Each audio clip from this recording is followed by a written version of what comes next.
Morning, welcome. Mandatory Monday, Gulfstream Park. Post time 9:20 Eastern. I'm Pacific, so 9:20. Always bright and early. Man, that was kind of a crazy card yesterday. It was tough.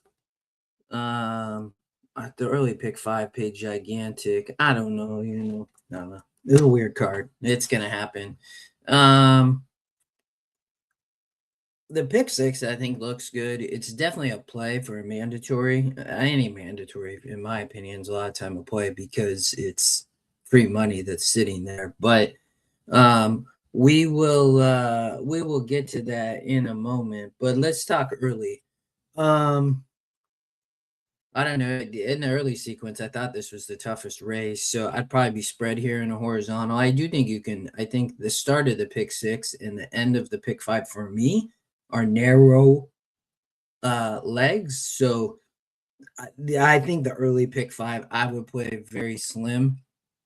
I didn't have a strong opinion here. I was 3-1-4-5-2. I cut the 6 and 7, but I thought any of these others could win this race. So I won't spend too much time. You can see the Equine Edge 1% fairly wide open.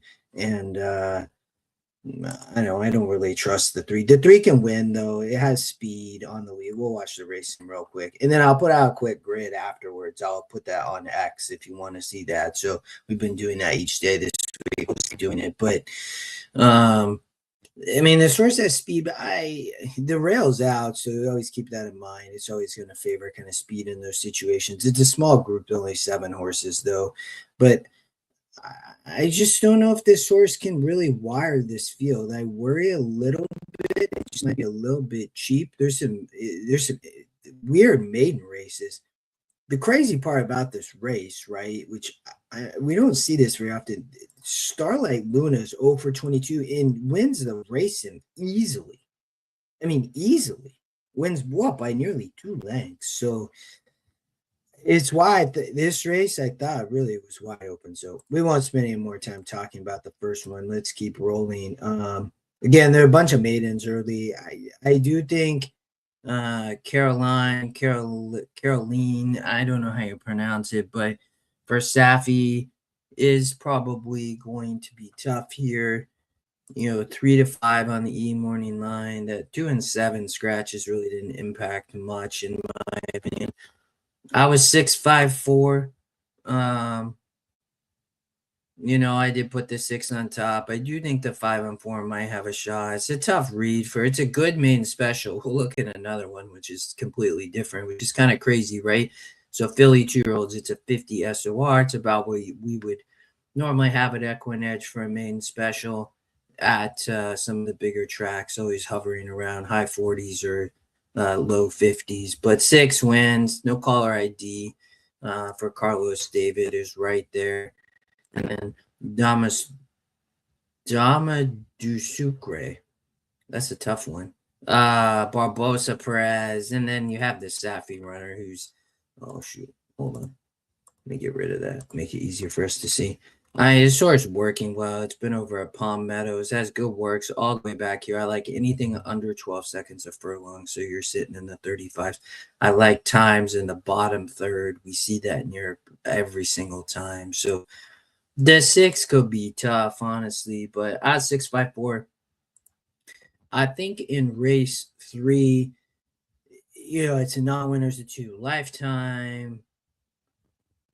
I'll put the 6 on top. I think Other Level has a shot. Is the strongest genetic strength rating of the group. I think there's a lot of speed here. This might fall apart. This horse has a great chance to hit the board. I would definitely use in exotics. I 6-2 if narrow. If spread, I add the 1 and 4 as well. But the 6 gonna be rolling late. It's so tough to close on the main track like that, but there's a lot of speed here from Gus and Commandatore. Edwin Gonzalez, I believe, is riding the 1, so he's going to be aggressive for Delgado, and then Carlos David, Miguel Vasquez. The 2 might just be better than this group, but the win percent only 29%. But if they hook up, Six horse won a 36 and then a 46 and faced too tough last out. First time off the claim for Conejo, and now drops back to a more appropriate non-winners to two level. That was an 8-claimer restricted race. And you have just a ton of speed at kind of a not a great group. I mean, they're okay for a claimer group like this for 17.5, but nothing like that's outstanding that stands out here. I think that you're going to be a heavy favorite. Yeah, I put the 6 on top because I think there's good value, and again, a must use in exotic bets if you play any vertical bets in this race. But 6-2-1-4. Okay, start of the pick 6. I'm kind of struggling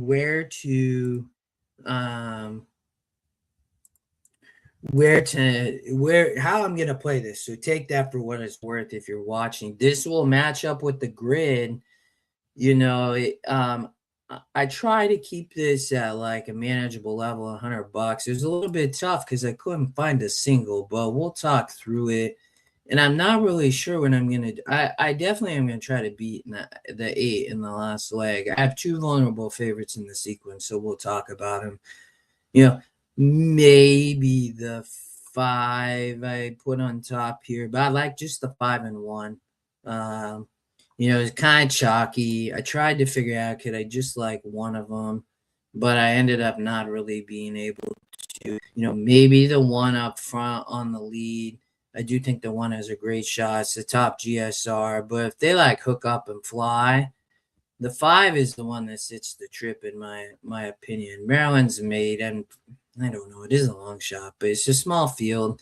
But I thought this was between the 5 and 1. So I'm probably just too deep. I was trying to find a spot. I mean, maybe this is where it's going to be chalk. A lot of people going to single here, but I don't know. I thought the 1 had a big chance. When you look at word on the street, I mean, it's a big drop. This trainer looking for the first win of the meet. I mean, if he can't win with this horse, I don't know what to do for Hardiel. I see this name all the time. I don't really follow this trainer, but I mean, should win this race. I mean, this is the race this person should win as a trainer to get the first win at the Royal Palm Meet, and hasn't won in a year. It's pretty brutal. And this is a 36 maiden special weight. We just talked about 50. 36. I mean, this is such a weak group. I mean, I see higher strength of race and maiden special weight here at Emerald. So it's just a really not a great group. But Noble Pride for Fox. I mean, Fox finds a good spot here. Edwin, they were on the rail last out. Paco had rode back in April, but he probably can get this horse to the front. And if he can, it might just be Catch Me If You Can, strongest GSR. Could be tough to catch. So 1-5 there. In the next leg, I do think the 5 Aerialist is a vulnerable favorite. 2-1 on the morning line. Kate DeSmate, it could also be if you really want a single, could be a potential single. That if somebody said, where's your strongest? This would be it, but I still am too deep. I'm not sure that I'm going to find a single today. We still have a little over an hour till post time, and pick 6 not for a couple hours. So, we'll have to see. But the 1 might be able to come off the pace here, sitting on the inside. But Kate DeSmate looked tough, strongest pace of the race. I know the win percents are kind of wide open, but I don't think so. When we look at this non-winners with 2 lifetime group, they're not good. In the 6, 1 for 27, the 10 and 8, 10, that's a tough boast. Duchess Eleanor, if I remember, I think needs the lead. I mean, Kate DeSmate's taking a big, big drop, lightly raced. Good buddy Pedro Pena, the apprentice, rides. He's having just outstanding meet, 16% for an apprentice. And Bobby DeBone, I know they burned money last out, was on the lead and stopped, but was first off the layoff. So you probably could forgive that effort, I would say. Second time out here on the Tapeta. But if for some reason she fails, I do think Morelos for Jenna on the drop, 8 points in SOR here, beat a 44 group back here. That was a maiden group. And since the win has been facing tougher, but has run some good races off the pace. It's never easy to close at 5.5 though. But if somebody closes, to me, it's the 1, and you can see that on the race sim. I just think the 7 is better than the 5. And so, cutting back here has speed, but it is off the drop, so but I'd be trying to beat this horse with the 7 or 1 for me. All right, let's keep rolling. Now this is why. So I'm 2-6-4-1. I put the 2 on top. It'd be my long shot of the day. There's no real speed in this race. The 6 adds blinkers for the first time. Mario Gutierrez in town to ride at Gulfstream today. He's not been here all meet. Mandatory Monday decides to show up. He's riding for Joe Orsino. He has, I think, like 3 or 4 mounts, if I remember correct. It might be 3. But he is here. And, Cozy Me Up is, second choice. Bad trying to beat that horse probably. I mean, so here's my situation on the pick 6 because it might change.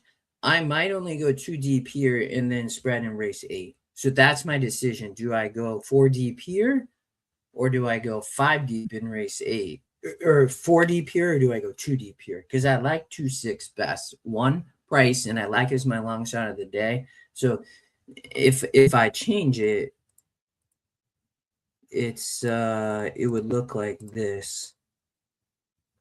And then in race 8, I would use the 9 and 10. Value-wise, probably a little bit of a better play, but I'm not sure what I'm gonna do yet, because the 1 and 4 I think both have a shot here. So I don't know. My first opinion is that way, so that might be how I play it. So we'll see. I'm gonna play it though. But I do think Bundle Edwin Gonzalez rides for Chavez. I don't know this trainer. He's had 1 runner in the last 12 months. So, but ran in a 38. So it's dropping from last out. Really hasn't been able to get the lead. Did get the lead back here and stop, but that was versus a much tougher 40 group. There's some brutal maiden races today. I mean, this is another one, but 6 tries. The 6 is only second time out. You could, dropping 12 points in SOR. Only lost by 6 lengths. So if you can't do the math, they're a length per strength of race point. This horse fits big time for Orsino and Mario Gutierrez. So that's why I might go 2-6 here and then spread in race 8. I'm not sure yet. So we'll have to wait and see. And again, I think it's actually a little bit cheaper to do it that way, but we'll leave it for now.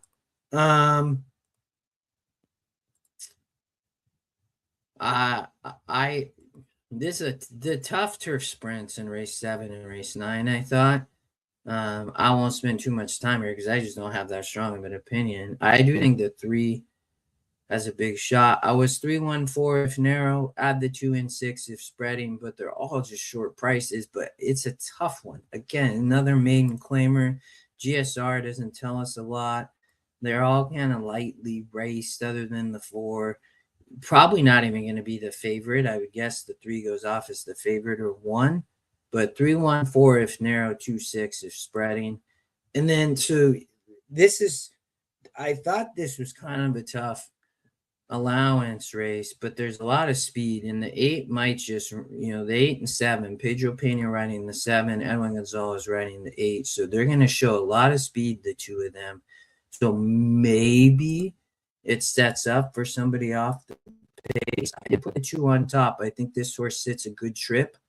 9 has no speed, does get help with those scratches. It's brutal to win from posts from out there is the big concern too, right? But they're going to be flying up front.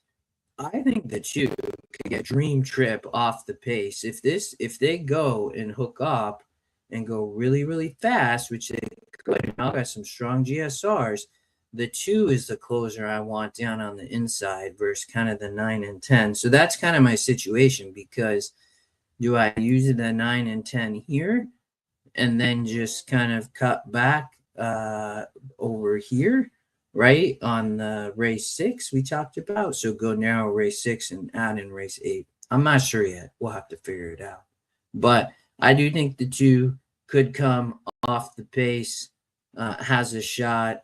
But the 8, 9, and 10, all these horses also have a shot. So it's gonna have to be a decision. And let's stop the last leg, then I'll let you all go. This is a good. That's why the pick six I thought was good. There's some competitive races. There's a lot of speed in this turf sprint, though. I'm against the 8. There's enough speed that this horse, I think, could get caught a little bit wide, is going to have a tough time. Cruising Man getting to the front. The 8 does have some tactical speed, but I look for me, I'm looking, I was 4, 7, 3 at a price to try to beat 8. And then if you want to spread, you can add the 1 and 2.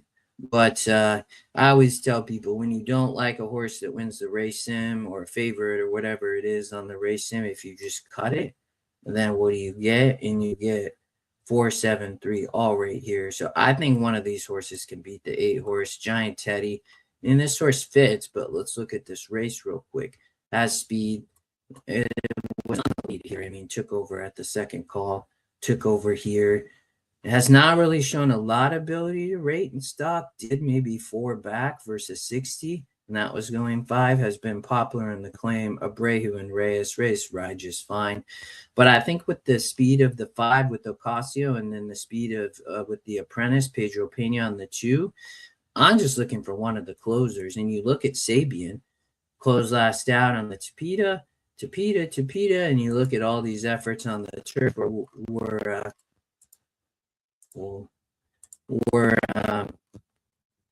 it's on the 3, but has shown some ability to stock, has some tactical speed. So I put the 4 on top. Shows that Summers dropping in strength of race. This is a big drop, dropping 6 to 8 points. So I think very, very dangerous here on the drop and could sit the trip. And then Rachel's coach, the other one, could sit the trip. You look at all of his turf efforts at 5 were all at Del Mar, but has shown some ability to stock and rate off the pace for Rohan. Now in the Cazares barn, but has shown some tactical speed, so I think is a live long shot here in Rachel's coach in the last. All right, y'all. We're either gonna play this or we might change it up and just use the 2 and 6 here. We'll see. I'm not sure. A little bit of a cheaper ticket, but I'll probably single the 7 in a race spot. All right, y'all. Good luck. Have a great Monday. Have a great week. I'll throw out a chart here shortly. Find your key. Hit the pick 6 today, and we'll chat soon. Have